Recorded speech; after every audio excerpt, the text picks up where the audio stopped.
So, we are in the studio. It's around 3 p.m. I'm having my Ventnor Botanic Garden mug. And in today's video, we're gonna talk about the music I wrote for the gameplay trailer of Nocturnal 2. And for those of you who wonder, what on earth am I talking about? I'm talking about this.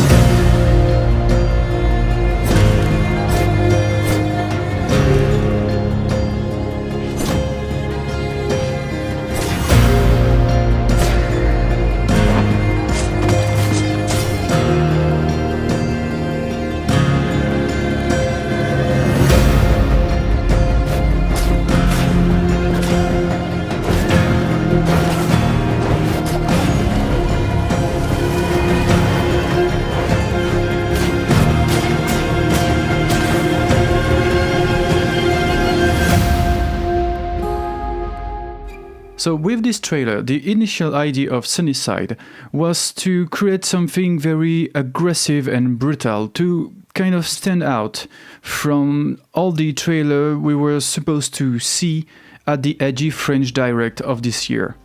Nocturnal 2 soundtrack is a departure from the original game.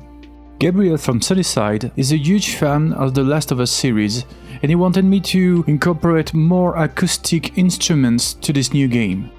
Other inspiration are the work of Akira Yamaoka and Arkadiusz Rykowski on games like Silent Hill, The Medium, or the series Layer of Fear. For the record, I worked on the Nocturnal 2 soundtrack last year, and it was also the first year of my son. So for those of you who wonder how someone can possibly write a full game soundtrack, which is a sequel to award-winning game, and at the same time raise and try to make a newborn survive, you're gonna wait to find out till the game is out. The initial idea of Sunnyside was to reuse one of the in-game track and to make it more aggressive and brutal and transform it into a trailer, which was a very tricky thing to do because the initial music we were talking about was a very quiet and peaceful one.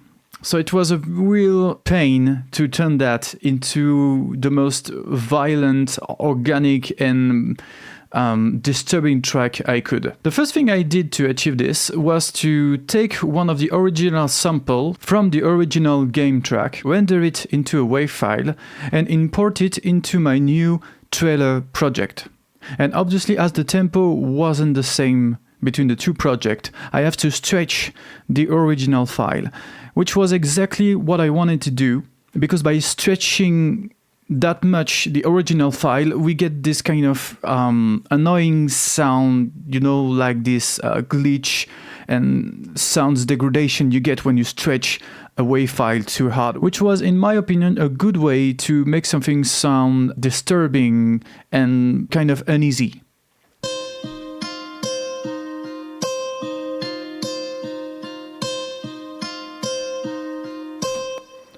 So it's very subtle, but you can hear that the sound is kind of stretched and not exactly how an acoustic guitar may sound like if it was normally recorded.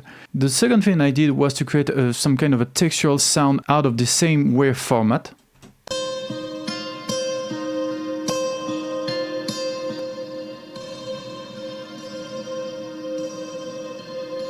And I reused a third version of this track. I don't remember exactly how many semitones I pitched it, but I make it a fifth from our original track.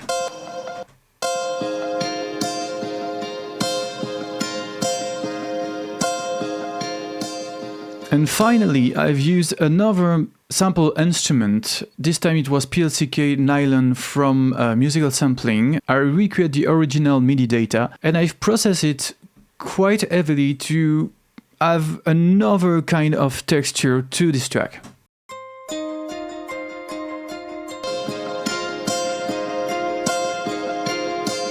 The next step was to find our bass line. So again, as the idea was to find something aggressive and brutal, I go for an organic source, in this case Lost Piano by Westwood Instrument, and I've detuned the original samples to create some kind of a bass line out of a piano recording.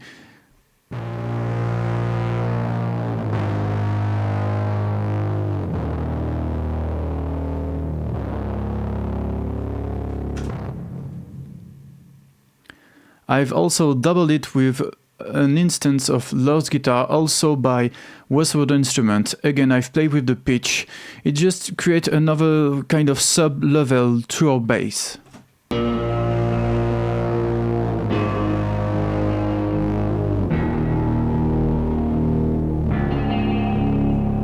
Regarding our bass sound for this track, the final thing I wanted to show you was this instance of repro. If I recall correctly, it was a bassline patch from the Unfinished. For this second part of the track, it created this more rhythmic bass instrument.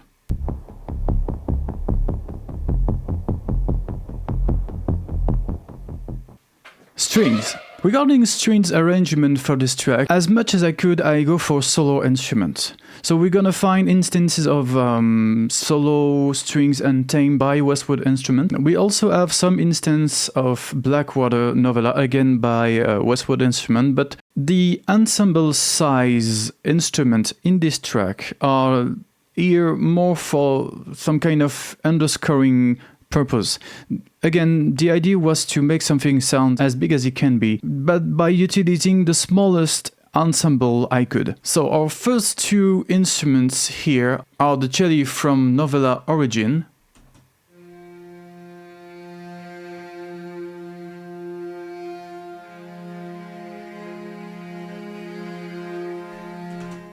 and I've doubled it with Fire and Flint from Novella Blackwater.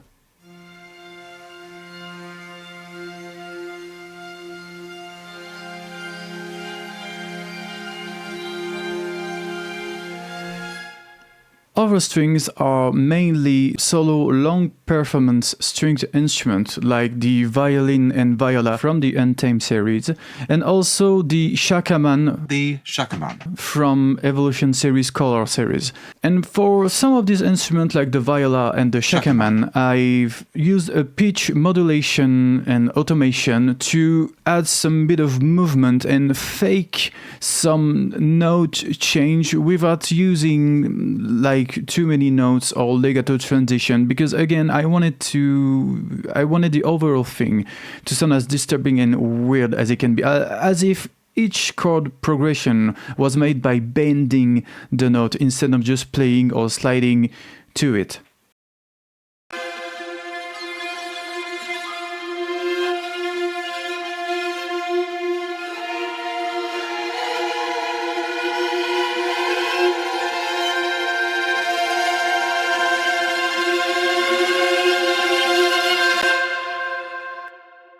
Regarding the strings, our final instrument is Rotor, again by Westwood instrument, which is a very cool instrument. It's based on a solo cello performance, but it's mostly based on rhythm, and it has a very aggressive and hard attack quality to it.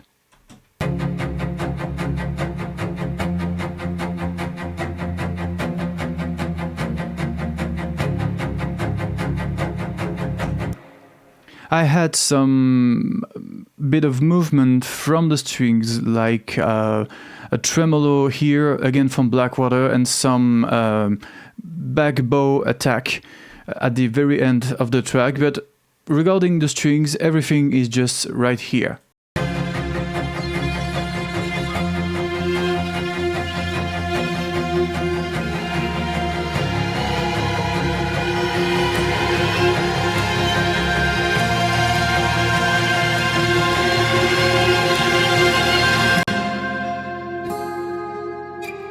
Regarding the percussion, the biggest ensemble is here because I've used two instances of Action Strike by Native Instrument.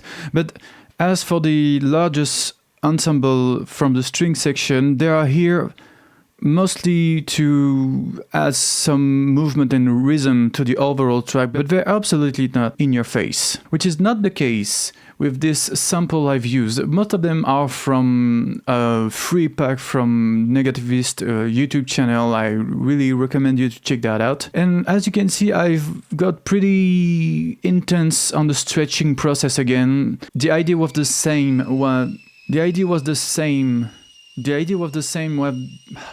The idea was the same than with the acoustic guitar from the beginning. I stretched it as much as I could to have this kind of disturbing degradation of the sound. The same goes for the low boom here.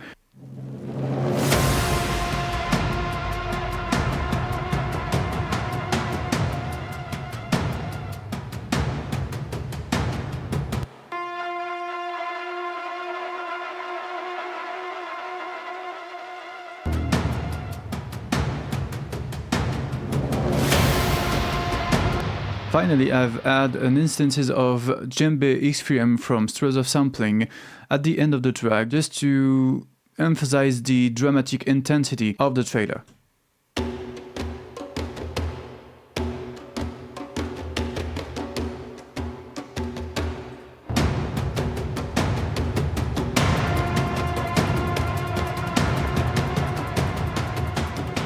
So that's pretty much it. All the other elements are impact or riser just to, you know, glue everything together, like some instances of Pandora, 3 instances of Rise and Hit from native instruments. Again, nothing fancy here, they're just here to smooth the transition between each section. Regarding the track production, you can see that I got very intense on taming the lowest frequency. You will find some EQ on almost every instrument. Everything is kind of cut at 100 Hz at least, aside for the most important bass sound, obviously. All of my instrument buses are sending to reverb. Most of them are going through a large hole reverb, and the percussion bus is also sending through a plate reverb to maximize the impact of the transient. Regarding our mastering chain, nothing fancy here. If you have already seen my other video, we have an instances of OTT.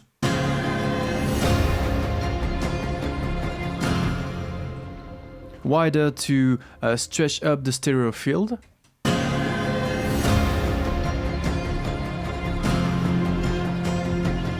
Multi-band compressor to take care of all the lowest frequency. Again, the idea here was to tame the lowest and mid-range as much as I could so I can boost the overall output level at the end of the production process.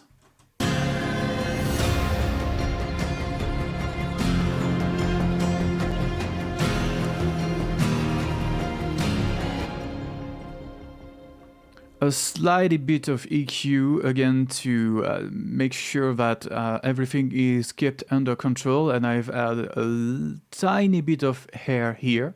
And finally a limiter plugin to boost the final volume of the track. So that's pretty much it regarding the production of the gameplay trailer track for Nocturnal 2.